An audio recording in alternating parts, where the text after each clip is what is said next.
Bien, buenos días chicos. En esta oportunidad vamos a comenzar con los procesos psicológicos o procesos psíquicos. Bien, ya en la primera clase habíamos hecho un poco de esto, lo habíamos mencionado, habíamos visto las clases o tipos de procesos psicológicos. Recordando, en la primera clase de psicología lo que hicimos fue también hablar de los tipos de procesos psíquicos, donde habían tres tipos o tres clases. El primero eran los procesos psíquicos cognitivos, luego los procesos psíquicos afectivos y luego los procesos psíquicos volitivos o conativos también llamados, ¿no? Bien, y también habíamos aclarado brevemente, ¿no? Y por eso vamos a recortarlo un poco, por qué los procesos psíquicos cognitivos son cognitivos, ¿no? O sea, ¿por qué se les da ese nombre? Recordemos, cognitivo proviene de la palabra cognoscere. Ya se recuerdan de la palabra latina, del latín, cognoscere, que significa pues conocer, ¿no? Hace referencia al conocimiento, al hecho de, o la actividad de conocer. Entonces, cuando estamos hablando de aquellos procesos psíquicos que son cognitivos, estamos hablando de aquellos procesos psíquicos que nos permiten conocer, ¿ya? Nos permiten conocer, entender, comprender la realidad en la cual nos encontramos.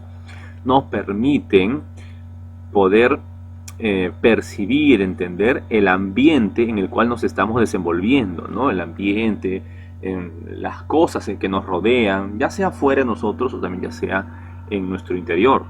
¿Okay? No solamente hay experiencias con los objetos que están fuera de nosotros o fuera del cuerpo, sino que se refiere a los objetos también que se encuentran en nuestro interior, ¿no? Como las cosas que sentimos, nuestras emociones, etcétera, etcétera. ¿Okay? En general, todo tipo de objetos que podamos notar, podamos darnos cuenta, ¿no? Ahora, en ese grupo está pues la sensación, la percepción, la memoria, la imaginación, también la inteligencia, claro, también se le ubica acá el pensamiento, ¿no? Como ya procesos psíquicos cognitivos, no solamente cognitivos, sino que son procesos psíquicos superiores, me refiero al pensamiento, ¿ya? Y al lenguaje también, ¿no? El pensamiento y el lenguaje se los considera procesos psíquicos superiores, que eso ya lo veremos en clases futuras todavía. Por el momento, en este caso, estamos nombrando a la sensación, ¿ya? Y en la clase solamente avanzamos esa parte, lo que es sensación. Y vamos a tocar también el tema de percepción, pero el tiempo ya saben que siempre es algo cruel, ¿no? Y no logramos terminar, o bueno, ni siquiera logramos empezar lo que es percepción. Solamente avanzamos lo que es la sensación. Bueno, entonces cuando decimos acá que la sensación es el proceso psicocognitivo mediante el cual un sujeto capta cualidades aisladas de un estímulo a través de los receptores sensoriales. Cuando decimos esto, lo decimos porque es el primer factor, el primer elemento que va a comenzar, donde va a empezar nuestro conocimiento. Ahora, si queremos vincular esto con filosofía, y debemos hacerlo para entender mejor todavía las cosas, ¿ya? Nos daremos cuenta pues que la psicología, en este caso la sensación, que es el tema que estamos tocando, tiene un toque, un matiz, ¿no? una postura sobre todo empírica. ¿Se dan cuenta de ello, cierto? Una postura más empírica. Y en filosofía ya hemos visto la parte de filosofía moderna, recordemos, en la filosofía moderna, pues, donde el tema central es el conocimiento, la gran pregunta es cuál es el origen del conocimiento, nacen dos corrientes filosóficas que son el racionalismo y el empirismo que es por parte de los ingleses, sobre todo John Locke, su fundador, y donde se sostiene que el conocimiento se origina por medio de la experiencia, ¿no? La experiencia es el origen o la fuente de nuestro conocimiento. Ya pues, si se dan cuenta aquí, estamos tomando una posición, una postura empirista. No tanto racionalista, sino empirista, porque acá estamos diciendo pues que el conocimiento empieza por la sensación, ¿no? Y que luego ya esto se va volviendo más complejo, más elaborado, hasta llegar al pensamiento, ¿no? En general, pues, tenemos que ver ese pequeño detalle, ¿no? De repente para poder darle un poco más de sentido a todo esto. ¿Ya? Bueno, y como el conocimiento empieza así mediante los sentidos, pues es ahí donde empieza el gran problema sobre lo que vamos a conocer, ya que nuestras sensaciones no son, digamos así, perfectas, ¿cierto? Sino que la sensación es defectuosa en el hombre. Y no solamente en el hombre, sino que dependiendo de cada persona también, las carencias o defectos, ¿no? O deficiencias de la sensación suelen ser mayores o menores, ¿no? Dependiendo de la persona ya. Alguien que tenga problemas de vista, en el oído, de repente, con los olores, etcétera, etcétera. ¿Sí? Ya en sí mismo el ser humano tiene sensaciones que son defectuosas, imperfectas, deficientes, y dentro del ser humano, pues, También hay personas que son más deficientes todavía con algunas capacidades, ¿no? Lo más común que podemos notar, por ejemplo, la vista, pues, ¿no? Hay algunos que desde muy pequeños tienen problemas de visión y se tienen que usar, pues, los lentes, por ejemplo, ¿no? Eh, y esa sensación, pues ese órgano sensorial es importante porque es el que va a recibir la información que viene de los estímulos, lo que está afuera. Y si el órgano sensorial está mal, pues obviamente el conocimiento que se obtenga de ahí también vendría a estar equivocado, ¿no? No sería un conocimiento fiel a la realidad. A ver, sigamos. Mediante el cual un sujeto, o sea, el que está conociendo, ¿se acuerdan? Sujeto, el que conoce. Mediante el cual el sujeto capta, ¿no? Captura, tiene, recibe cualidades aisladas. ¿A qué se refiere con cualidades aisladas? O sea, características, cualidades, detalles aislados. O sea, una sensación, porque tenemos muchas sensaciones, ¿cierto? Tenemos varios tipos de sensaciones. El sentido el sentido lo otro, que ahorita lo vamos a ver. Y cada sensación se especializa en un cierto grupo de estímulos, ¿no? Un cierto tipo de estímulos. Una sensación no se ocupa de recibir todos los estímulos que tenga. Por ejemplo, el oído, ¿no? El oído no recibe los estímulos como por ejemplo del sonido, o los olores, o los colores, no, ¿cierto? Sino que se especializa en un determinado grupito de estímulos. Y así cada sensación. Cada sensación se especializa en un determinado grupo de estímulos, ¿no? Y los recibe y los procesa de manera aislada. O sea, el oído, por ejemplo, no recibe la información, como acabo de decir, de los olores, los colores, los sonidos, ¿no? Y los procesa ahí el oído. No pasa eso, sino que se dan de manera aislada. Por un lado está el oído, está pues el olfato, la visión, el gusto, el tacto, ¿no? Y cada uno, a su manera, según su procedimiento, la forma en que se han especializado, pues van a procesar esas informaciones, ¿no? A través de los receptores sensoriales, como dijimos. Bueno. Acá tenemos un detalle que es el umbral, ¿no? ¿Qué es el umbral? Se define como el límite de la sensación, los límites, ¿no? Del menor al mayor, los cambios, los límites. Se divide en umbral mínimo o inferior, umbral máximo o superior y el umbral diferencial. A ver, en el umbral mínimo o inferior nos dice, el umbral mínimo es la mínima estimulación, la mínima estimulación capaz de producir una sensación. Estimulación, ¿a qué se refiere? Pues algo que nos afecta, ¿no?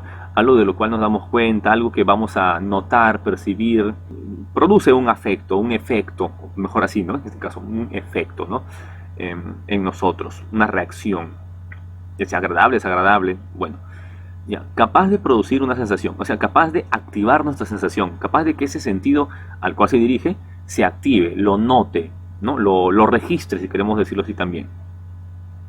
Por ejemplo, en el caso de los sonidos, creo que en clase habíamos dicho ese ejemplo, ¿no? El tema de los sonidos, la música, por ejemplo. ¿No? Uno está en casa, prende el equipo de sonido, ¿no? La radio, lo que sea, el celular de repente, ya lo que sea, y se le sube el volumen 1, ¿ya? Por ejemplo, ¿no? El volumen 1, en el número 1 de volumen, ¿no? Imaginen que hay 100 niveles de volumen, ¿ya? Y le ponemos el nivel 1. Hay algunas personas que sí, con el nivel 1 nada más del volumen de celular, por ejemplo, es que ya escuchan el sonido, ya están notando que hay un sonido por ahí, ¿no? No reconoce muy bien de repente de qué es el sonido, si está hablando alguien o es una canción, lo que sea, pero ya escucha. Ahí hablamos de el umbral mínimo, ¿no? Habíamos dicho, por ejemplo, que sea 5 decibeles, ya. Supongamos que son 5 decibeles el nivel 1 del aparato de sonido, ¿ya? Algunas personas ya captan ese sonido y otras que no. Hay otros que de repente ni se dan cuenta nada, ¿no? Siguen ahí, no notan nada, no notan ningún sonido, nada. De repente otra persona tiene que subir al volumen 2, ¿no? Al nivel 2, donde son 10 decibeles. Y tampoco, tiene que subir al nivel 3, donde son 30 decibeles. Y ahí recién una persona capta, ya recibe, capta, pues esa característica de sonido, ¿no? Que se da cuenta que hay ya algún sonido ahí emitiendo ese aparato. Su umbral mínimo del otro es de un cierto nivel y el umbral mínimo de otra persona es de otro nivel, ¿no? Captan diferentes intensidades. Y lo mismo pasa tanto en el mínimo como en el máximo, el umbral máximo superior. Es el nivel de estimulación que provoca una sensación de máxima intensidad. Y aquí está el detalle. Pero, si la estimulación se incrementa más, no se captan dichos aumentos o se captan distorsionadamente. O sea, hasta qué nivel nosotros podemos soportar ciertos estímulos, en este caso el sonido, ¿ya? Cierto sonido, para poder diferenciarlo, ¿no? O sea, para poder notar de qué se trata el sonido, si alguien está hablando, por ejemplo. Imaginemos que es una conferencia, ¿ya? O una canción, conferencia, ¿no? Donde alguien esté hablando, cantando, lo que sea. Subimos el volumen más y más y más. Llega un punto en el cual le subimos a un cierto nivel, imaginemos pues nivel 80, ¿ya? Y al nivel 80 la persona logra escuchar muy fuerte, claro, pero logra diferenciar, ¿no? No sé, los tamborcitos, el piano, la guitarra, la voz del hombre o la mujer que está cantando en la canción, ¿no? Supongamos, o está en la conferencia hablando pues dos personas, ¿ok? Pero si le subimos al nivel 81, ¿no? O sea, un nivel más en la barra de sonidos, pues la persona ya es demasiado, ¿no? Y ya no logra diferenciar, ya no logra captar bien lo que está escuchando. Ya se convierte en algo estático, ¿no? Bulla prácticamente ya, bulla, ¿no? Alboroto, bulla, donde uno ya no diferencia nada. Ahí es donde ya se ha sobrepasado pues el umbral máximo ya. Hasta el nivel 80, por ejemplo, es que era nuestro nivel máximo, ¿no? Del umbral, el umbral máximo. Y obviamente eso puede cambiar en diferentes personas, ¿no? Otras personas comienzan a distorsionarse lo que escuchan en el nivel 75, imaginemos, ¿no? Otros de repente en el nivel 90 todavía. Eso ya depende de cada persona también. Y el umbral diferencial se refiere pues a ese cambio, ¿no? El cambio que uno nota en la intensidad. Dice acá, el umbral diferencial es la mínima diferencia que existe entre dos estímulos para provocar un cambio en la sensación. Entre los estímulos para provocar un cambio en la sensación. Me refiero, pues, por ejemplo, hablemos de los sonidos, ¿ya? Los sonidos. Estamos con el volumen de repente, pongámosle, ¿no? Es algo supuesto esto que estamos haciendo. Estamos en el nivel 20, ¿ya? Pongamos, el nivel 20, hemos puesto en el nivel 20 al sonido, ¿ya? Del equipo, del celular. Le subimos a 21, o sea, otra fuerza, otro estímulo, ¿no? Más fuerte, a 21. Y en muchos casos la gente no percibe la diferencia, ¿no? Cree que pues que es el mismo sonido, el mismo sonido, ¿ya? Si le subimos al nivel 21. Le subes al nivel 22 y la persona pues tampoco nota la diferencia, ¿no? Para la persona es el mismo sonido, como si no hubiera subido el volumen, no se da cuenta. Cuando le subes al nivel 23 de repente, ahí recién la persona dice pues quién subió el sonido, ¿no? Ha habido un cambio, es otra intensidad la que estoy notando, pues, ¿no? Ahí recién, en ese cambio. Mientras que algunos lo notan a un punto, o a 2 puntos, o a 3 puntos, o al nivel 25, o al nivel 30 de repente, pues, ¿no? Ahí recién notan que hay un cambio en esos estímulos, ¿no? De la intensidad, recién. Eso ya también, como hemos dicho, depende de cada persona, ¿no? Obviamente un músico puede tener un oído más fino en ese sentido, ¿no? Y nota pues los cambios, escucha una orquesta o una canción o lo que sea, y nota pues que acá hay de repente el sonido de un violín, y este es el sonido del piano, este es el sonido de la guitarra, este es el bajo, del contrabajo, de los platillos, etcétera. ¿Se dan cuenta? O sea, hay un oído más fino acá, ¿no? El umbral diferencial también es más fino aquí. No es como de repente otra persona, un poco más tosca respecto a la calidad de los sonidos, cuando escuche pues una canción cualquiera que tiene toda esta mezcla de instrumentos, pues sencillamente no va a notar prácticamente ninguna diferencia, ¿no? Va a creer que de repente hay 2 instrumentos nada más, ¿no? O de repente uno, quién sabe, ¿no? Y no va a ser la diferencia entre un estímulo y otro y otro y otro, ¿no? No va a poder hacer eso, ¿no? Bueno, es el umbral diferencial, ¿no? También cambia, depende de cada persona.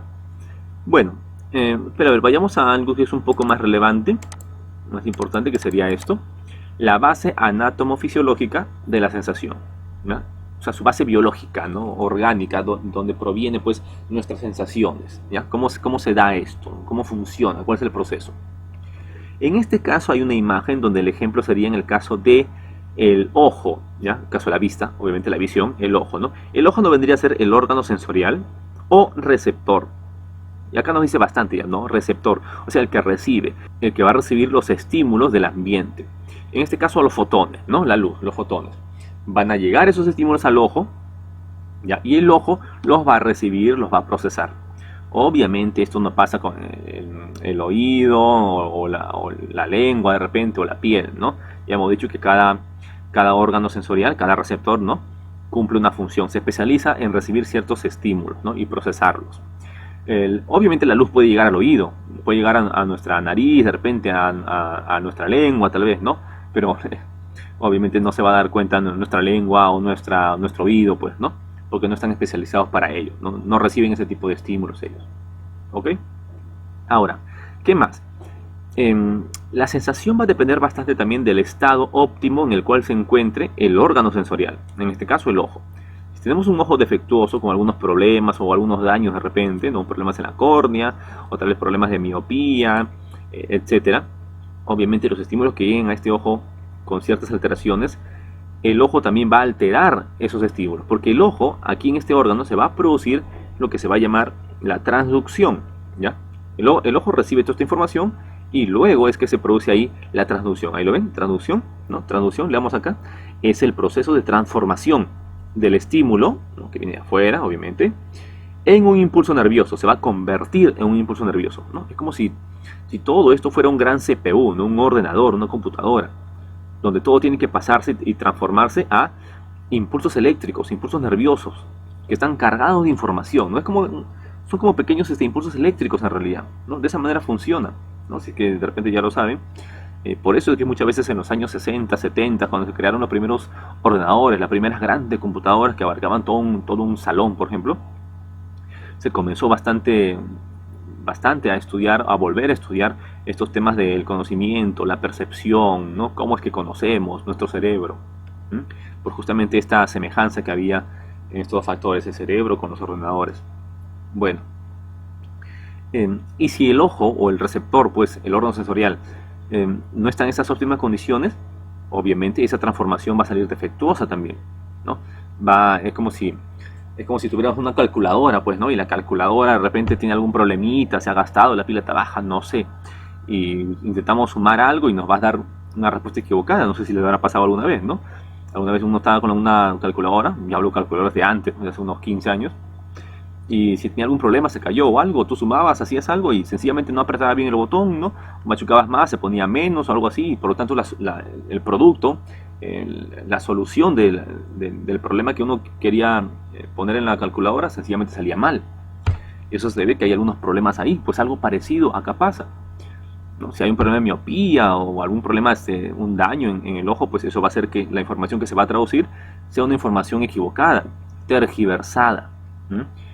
Pero esa información luego va a tener que viajar, esté bien o esté mal, ¿no? Va a tener que viajar por la vía aferente, ya que son los caminos, los nervios por donde se va a conducir toda la información, hasta llegar, no son los nervios o vía aferente, hasta llegar al centro nervioso, que se encuentra en el cerebro, ¿no? En el cerebro se encuentra el centro nervioso, sobre todo en la corteza cerebral, pero no va a llegar a cualquier lado. Recuerden que hemos visto la clase de bases biológicas del comportamiento humano, así que dependiendo de la información que se esté procesando, va a llegar a un determinado lugar del centro nervioso. La información visual, por ejemplo, en este caso, no va a llegar a cualquier lado, pues no va a llegar al lóbulo frontal, o al parietal, o al temporal, o a la subcorteza, o al sistema límbico, no. Tiene que llegar, como acá en la imagen ya nos lo dice, al lóbulo occipital. Recuerden que el lóbulo occipital, acá atrás, ¿no? En la parte de la nuca más o menos, el lóbulo occipital se encarga de procesar toda la información visual. Si esta información no logra llegar hasta aquí, hasta el lóbulo occipital, sencillamente no logramos ver.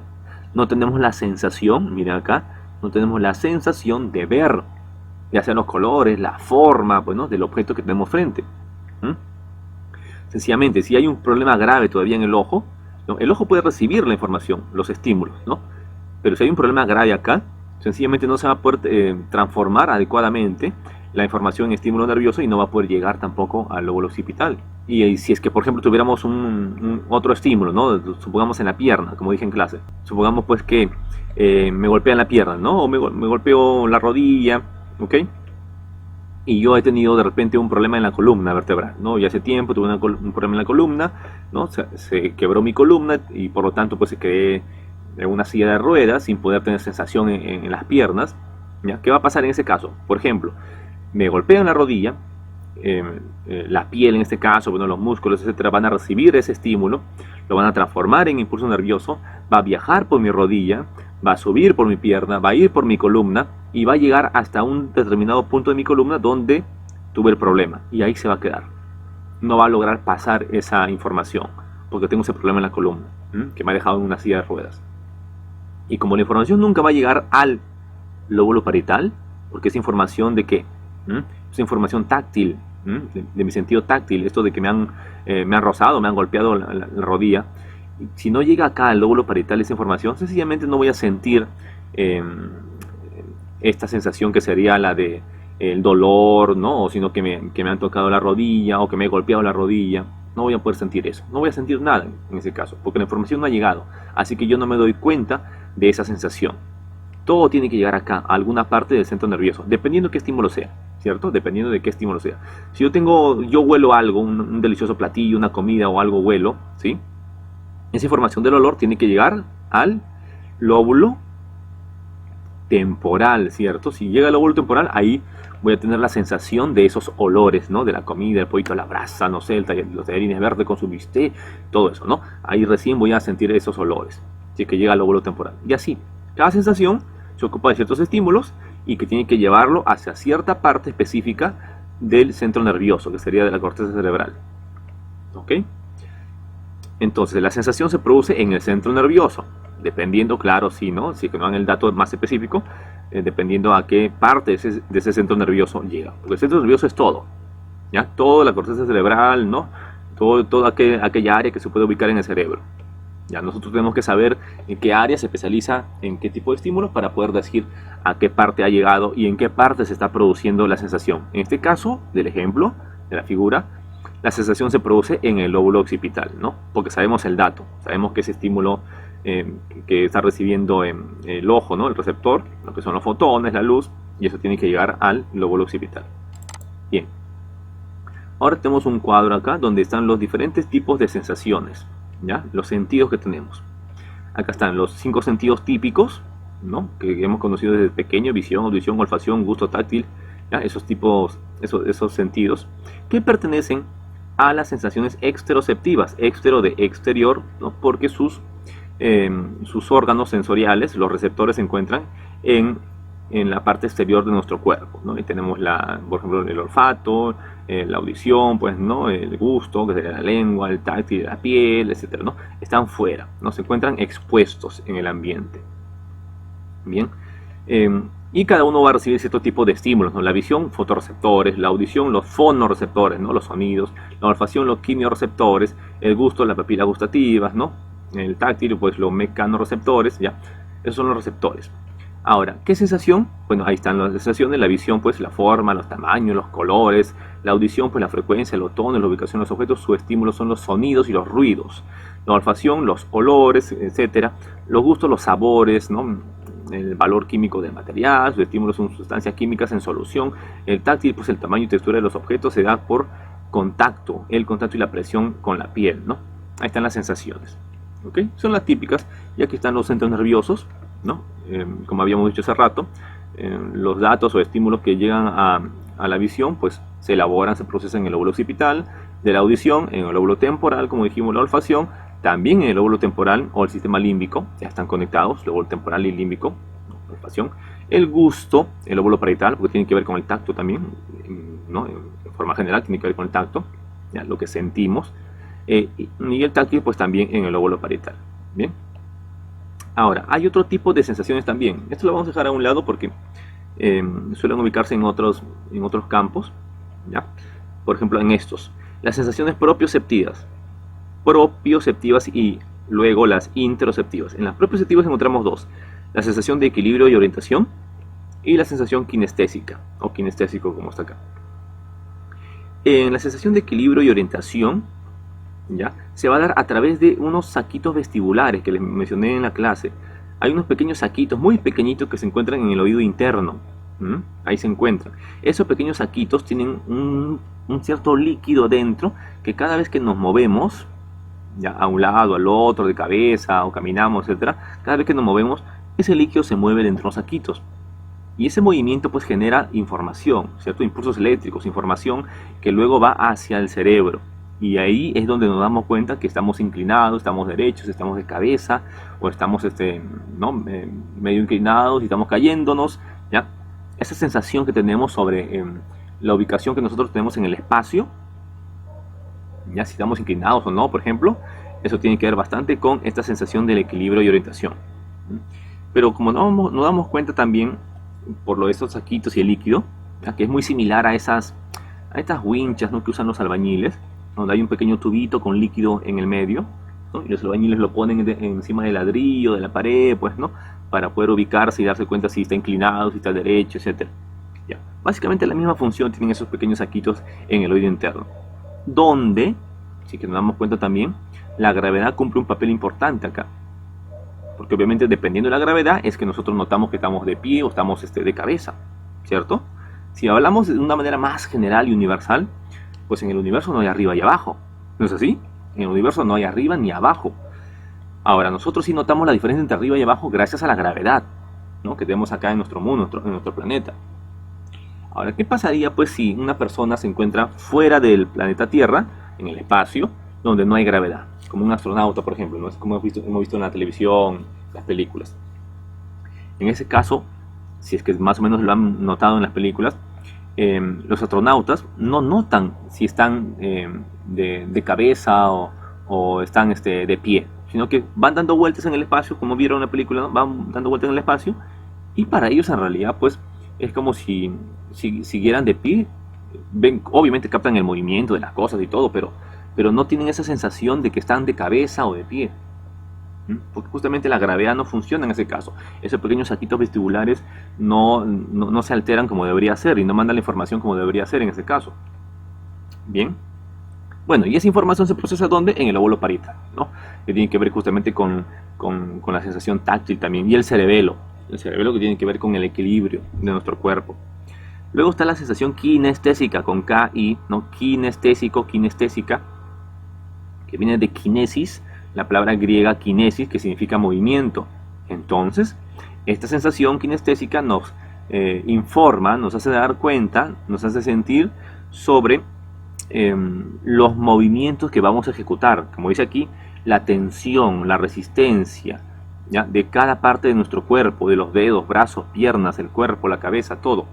De qué manera lo vamos a hacer, con qué tipo de fuerza, con qué tanta resistencia, qué tensión tenemos que poner. Les di el ejemplo de agarrar un vaso, por ejemplo, ¿no? Yo tengo un vaso, o bueno, una taza. Tengo una taza de mármol, ¿no? Bueno, no sé qué material es esa taza que tenía la vez pasada en la clase, donde estaba tomando agua. Y como es una taza dura, pesada, yo tengo que agarrarla con cierta fuerza, ¿cierto? Tengo que poner cierta fuerza y tensión en las manos para poder llevarla, alzarla y tomar el agua que estaba ahí. Pero si yo agarrar un vasito de esos de plástico, ¿no? Muy livianitos, ligeros y llenos de agua, obviamente no lo voy a agarrar con la misma fuerza, con la misma tensión, lo agarraré de modo distinto.